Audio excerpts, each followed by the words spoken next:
उन्होंने यकीन दिलाया कि जाटों को भी ओबीसी में जो है वो जानना चाहूँगी, इस समय कल हमने देखा कि उस रैली में भाजपा के खिलाफ भी बहुत ज़्यादा विरोध जो था वो देखने को मिला। डेली वेजेस ने विरोध अपना दर्ज करवाया था, क्योंकि गृह मंत्री ने एक भी घोषणा जो है डेली वेजेस के लिहाज से नहीं की। संपूर्णतः डेली वेजेस के लिए क्या बात की गई? क्या मिनिमम वेजेस एक्ट की बात की गई या रेगुलाइजेशन की? नहीं, हमने तो ये बात की कि डेली वेजेस का मसला हल किया जाए, इनको रेगुलाइज किया जाए। ये जो इतनी देर से ये सेवाएं दे रहे हैं, अगर आप बिजली महकमा देख लो, पीएचई महकमा देख लो, या कोई और महकमा देख लो, ये तो इन्हीं के सिर पे चल रहा है। तो ये बातें भी उनसे की गई, तो आश्वासन मिला है ये उन्होंने कहा कि इस पर we are seriously following it, और इस पर हम जल्द जो है ये करेंगे। स्टेट के लिए भी उन्होंने कहा ये मेरी कमिटमेंट है, और स्टेट भी हम बहाल करेंगे। इलेक्शन के लिए भी उन्होंने कहा कि इलेक्शन जल्द से जल्द होगी, क्योंकि ये स्ट्रेस था अल्ताफ़ बुखारी साहब का, जल्द से जल्द चुनाव कराए जाएं, ताकि चुनी हुई सरकार जो है वो यहाँ पे स्थापित हो। और गृह मंत्री अमित शाह जम्मू कश्मीर के दौरे पर है, और कहीं ना कहीं तमाम उम्मीदें हर एक वर्ग लगा रहा है कि आखिरकार केंद्र सरकार के पिटारे में क्या है। वही कल देर रात जो है अपनी पार्टी का एक प्रतिनिधिमंडल गृह मंत्री से मुलाकात करता है, जिसमें मंजीत सिंह जी भी शामिल होते हैं। आखिरकार जम्मू कश्मीर के भविष्य के लिए किन विषयों पर चर्चा की गई है, इन्हीं से जानते हैं। मंजीत साहब, किन विषयों पर जो है वो वहाँ पर चर्चा की गई और कितनी उम्मीद जो है उसके बाद बनी? देखिए, कल शाम को अल्ताफ़ बुखारी साहब की क़यादत में जम्मू कश्मीर अपनी पार्टी का डेलीगेशन होम मिनिस्टर से मिला था, और होम मिनिस्टर से कुछ 10-12 अहम मुद्दे थे जिन पे चर्चा की, जिसमें सबसे पहला मुद्दा था कि हमारी रियासत जो है वो जल्द से जल्द रिस्टोर की जाए। और अल्ताफ़ बुखारी साहब ने अमित शाह जी को याद दिलाया कि ये फ्लोर ऑफ द हाउस आपकी कमिटमेंट थी, तो आप जल्द से जल्द जो है हमारी रियासत रिस्टोर कीजिए। अब तो जम्मू कश्मीर में हालात भी अच्छे हैं। और दूसरा उनका ये था कि जल्द से जल्द चुनाव करवाए जाएं, क्योंकि जब तक चुनी हुई सरकार यहाँ नहीं बनेगी तब तक जम्मू कश्मीर के लोगों के डे टू डे जो मैटर्स हैं वो रिजॉल्व नहीं हो सकते। इसके अलावा ये जो फ्रूट ग्रोअर्स का मसला था कि आए दिन नेशनल हाईवे पे बंद रहता है, गाड़ियाँ आ जा नहीं सकती, और ट्रक ड्राइवरों को भी 3-3, 4-4 दिन जो है वो रोका जाता है, वो नेशनल हाईवे पे रुके रहते हैं, तो इसका मुद्दा भी उठाया। उसके अलावा जो ओबीसी समाज है, जिसको पूरे देश भर में मंडल कमीशन की हिदायत के मुताबिक 27% रिजर्वेशन मिलती है, लेकिन जम्मू कश्मीर में पहले तो इसलिए नहीं मिलती थी कि यहाँ धारा 370 थी। बीजेपी की ये कमिटमेंट थी कि 370 टूटते ही आपको ये बेनिफिट मिलेगा, लेकिन अब 3 साल से ज़्यादा समय हो गया है, उनको वो चीज़ें नहीं मिली। तो ये मुद्दा भी अल्ताफ़ बुखारी साहब ने ज़ोर ज़ोर से उठाया कि जल्द से जल्द इन लोगों को जो है इनके हक़ मिलने चाहिए।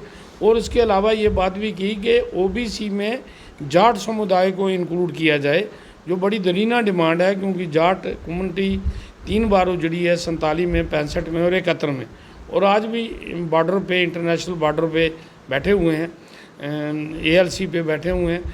इन लोगों के जो आज भी रोज़ी रोटी का कमाने का कोई साधन नहीं है, दिहाड़ी लगाते हैं लोग, तो ये बात की गई। तो उसके बारे में ये जो हमारे डेली वेजर्स हैं इनके इशू पे बात कीजिए। जो लिस्टें जो ऑलरेडी यहाँ पहले फाइनलाइज हुई थी सब इंस्पेक्टर की और ये फाइनेंशियल असिस्टेंट की, इसी तरीके से ये जो हमारे जूनियर इंजीनियर्स की, तो इसके बारे में भी कहा गया कि बच्चों ने इतनी मेहनत करके पास किया था, आपने लिस्ट रद्द कर दी। जो असली कॉर्पोरेट हैं वो तो अभी तक पकड़े नहीं गए, और फिर इन बच्चों को सज़ा क्यों दी जा रही है? आपने कहा था अक्टूबर में इनके एग्ज़ाम हो जाएंगे, तो अभी तो कोई प्रोसेस ही नहीं चला है। तो ये सारी बातें इसी तरीके से बटालियंस पुलिस की ओर तैयार की जाएँ, बॉर्डर बटालियंस तैयार की जाएँ, इसके बारे में जो है ये बात अल्ताफ़ बुखारी साहब ने रखी। और जो रेफ्यूजीज़ हैं 47 के, 65 के, 71 के, इनका मुद्दा भी उठाया। ख़ास तौर पे जो छंब के डिस्प्लेस पर्सन हैं, इनको अभी ज़मीनों का मालिकाना हक़ नहीं दिया गया। ये तो रियासत के रहने वाले लोग थे, इनको जितनी भी ज़मीन अलाट हुई है वो सरकारी और कस्टोडियन लैंड है। अब जब नेशनल हाईवे बन रहा है, जहाँ कोई आर्मी एक्वायर करती है, इरीगेशन वाले एक्वायर करते हैं, उनको कंपनसेशन नहीं मिलता। तो हमने ये मांग रखी, पार्टी ने मांग रखी कि इन जो डिस्प्लेस पर्सन हैं छंब के, इनको मालिकाना हक़ दिया जाए और जो ज़मीनें इनकी एक्वायर हुई हैं पहले भी, तो इनका कंपनसेशन दिया जाए या इनके बदले लैंड दी जाए। तो इन सब बातों को होम मिनिस्टर साहब ने अच्छे तरीके से सुना और उन्होंने आश्वासन दिया कि इस पर कार्रवाई होगी। उन्होंने हमारे सामने ही चीफ सेक्रेटरी को हिदायत दी कि भाई आप ये जो फ्रूट ग्रोअर और ये जो ट्रकों के मसले पे जो गाड़ियाँ रुकी रहती हैं, उन्होंने कहा चीफ सेक्रेटरी और डीजी जो है ये नेशनल हाईवे अथॉरिटी के साथ शायद कल ही इस पर मीटिंग करेंगे। इसी तरह से जो हमारे 6 डिस्प्लेस पर्सन हैं जो 65-71 के, तो इनके बारे में भी उन्होंने एलजी को और चीफ सेक्रेटरी को हिदायत दी कि जल्द से जल्द इनको मालकाना हक जो है इनको दिया जाए। और जो ज़मीनें इनकी आ रही हैं, उन्होंने पूछा कि कितने लोग हैं, कितने नंबर हैं जो इसकी ज़द में आ रहे हैं। तो हमने कहा कि एग्जैक्ट नंबर तो हम बता नहीं सकते। तो उन्होंने फिर चीफ सेक्रेटरी को हिदायत दी कि ये सारा पता करो कि कितने लोग हैं जिन लोगों की ज़मीनें इनको अलाट हुई थी लेकिन वो बाद में गवर्नमेंट ने ले ली, उनको ना पैसा मिला ना ज़मीन मिली। तो उन्होंने कहा कि ये सारे जो है केसेस ये प्रोसेस होंगे और नंबर्स बताए जाएँ कि ये कितने लोग हैं जो इससे इफ़ेक्ट हुए हैं। इसी तरीके से जो ओबीसी का भी उन्होंने ये कहा कि जाट समुदाय के लिए उन्होंने कहा कि जो यहाँ जस्टिस शर्मा कमीशन बैठा है, तो चूँकि उसको मैंने एज ए जाट सभा, मैंने एज ए प्रेसिडेंट जाट सभा हमने रिप्रेजेंटेशन वहाँ दी थी। तो उन्होंने कहा कि इस पे भी आपकी जो बात है इसका उन्होंने यकीन दिलाया कि जाटों को भी ओबीसी में जो है वो जानना चाहूँगी, इस समय कल हमने देखा कि उस रैली में भाजपा के खिलाफ भी बहुत ज़्यादा विरोध जो था वो देखने को मिला। डेली वेजेस ने विरोध अपना दर्ज करवाया था क्योंकि गृह मंत्री ने एक भी घोषणा जो है डेली वेजेस के लिहाज से नहीं की। संपूर्णतः डेली वेजेस के लिए क्या बात की गई? क्या मिनिमम वेजेस एक्ट की बात की गई या रेगुलाइजेशन की? नहीं, हमने तो ये बात की कि डेली वेजेस का मसला हल किया जाए, इनको रेगुलाइज किया जाए। ये जो इतनी देर से ये सेवाएँ दे रहे हैं, अगर आप बिजली महकमा देख लो, पीएचई महकमा देख लो या कोई और महकमा देख लो, ये तो इन्हीं के सिर पे चल रहा है। तो ये बातें भी उनसे की गई।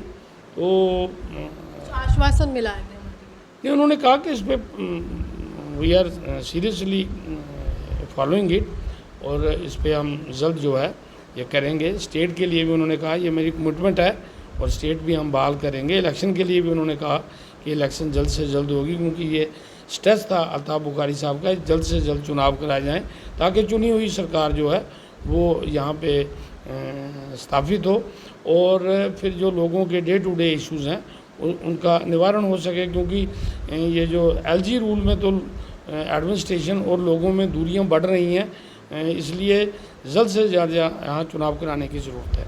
देखिए, साफ तौर पर जल्द से जल्द जो है वो चुनाव करवाया जाए। हालांकि तमाम जो सियासी खेमे हैं वहाँ पर चुनावों की तैयारियां चल चुकी हैं और नेशनल कॉन्फ्रेंस की बात करें, पीडीपी की बात करें, अपनी पार्टी की बात करें, कांग्रेस की बात करें, हर एक तरह से तैयार है यहाँ पर तमाम सियासी दल, क्योंकि लंबा समय बीत चुका है। जम्मू कश्मीर में एक स्थायी व स्थिर सरकार नहीं है, लेकिन जैसे ही परिसीमन आयोग का गठन होता है उसके बाद कुछ बदलाव किए जाते हैं और सीटों का अलग अलग तरह से यहाँ पर आवंटन भी किया जाता है। लेकिन अब आने वाला समय ये बताएगा कि जम्मू कश्मीर में मुख्यमंत्री की कुर्सी तक कौन पहुंचेगा।